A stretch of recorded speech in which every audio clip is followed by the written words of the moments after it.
آج ہم آپ کی کو ایک ایسی خبر دے رہے ہیں جو شاید آپ کے لیے ایک اچنبے کا باعث ہو۔ صوبائی وزیر عبدالحلیم خان کو باقاعدہ طور پر نیب نے آج گرفتار کر لیا۔ وہ نیب میں آج پیش ہوئے اور 2 گھنٹے تک ان سے تحقیقات کی گئی۔ وہ نیب کو مطمئن نہ کر سکے اور چیئرمین نیب کی اجازت سے ان کی گرفتاری ڈال دی گئی اور کل انہیں باقاعدہ طور پر ان کا جسمانی ریمانڈ حاصل کیا جائے گا۔ عبدالحلیم خان پر پاناما کیس اور ہاؤسنگ سوسائٹی جیسے بہت سارے میگا کرپشن کے الزامات ہیں، جس کی وجہ سے نیب نے انہیں گرفتار کیا ہے۔ ان پر یہ بھی الزام ہے کہ ان کے جو اساتذہ جات ہیں وہ آمدن سے میچ نہیں کرتے، جس کی وجہ سے وہ گلٹی ہوئے۔ یہ ایک بہت بڑا دھچکا ہے عمران خان کی حکومت کے لیے، کیونکہ پنجاب میں عبدالحلیم خان جو ہے وہ اصل میں وزیر اعلیٰ جانے جاتے تھے، کیونکہ جو موجودہ ٹیم ہے جو وزیر اعلیٰ ہیں وہ صحیح طریقے سے ڈیلیور نہیں کر سکے اور ان کی ٹیم پر مختلف قسم کے الزامات اور نااہلی کے الزامات لگائے گئے، اور بیوروکریسی جو ہے وہ ان کے چنگل میں نہیں آ رہی۔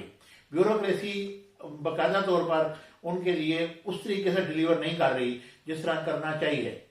بیوروکریسی میں کرپشن اب بھی انتہا کو ہے اور وہ ان کی کوئی بھی حکم ماننے سے انکاری ہیں۔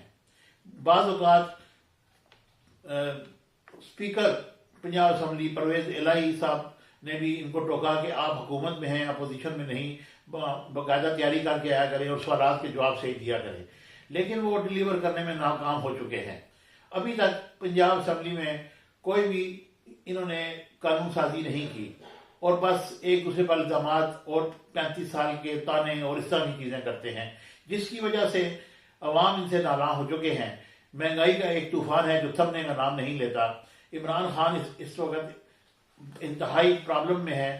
عمران خان گزشتہ دنوں جو انہوں نے حج کے اخراجات میں 1.5 لاکھ روپے کا اضافہ کیا، انہیں شدید تنقید کا سامنا ہے۔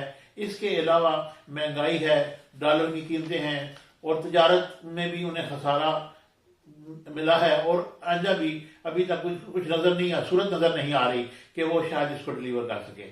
اس لیے ہماری یہ گزارش ہوگی کہ عمران خان پنجاب پر توجہ دیں اور اپنی ٹیم کو Subscribe my channel Business Times News for latest political, national, international and current affairs. Don't forget to subscribe.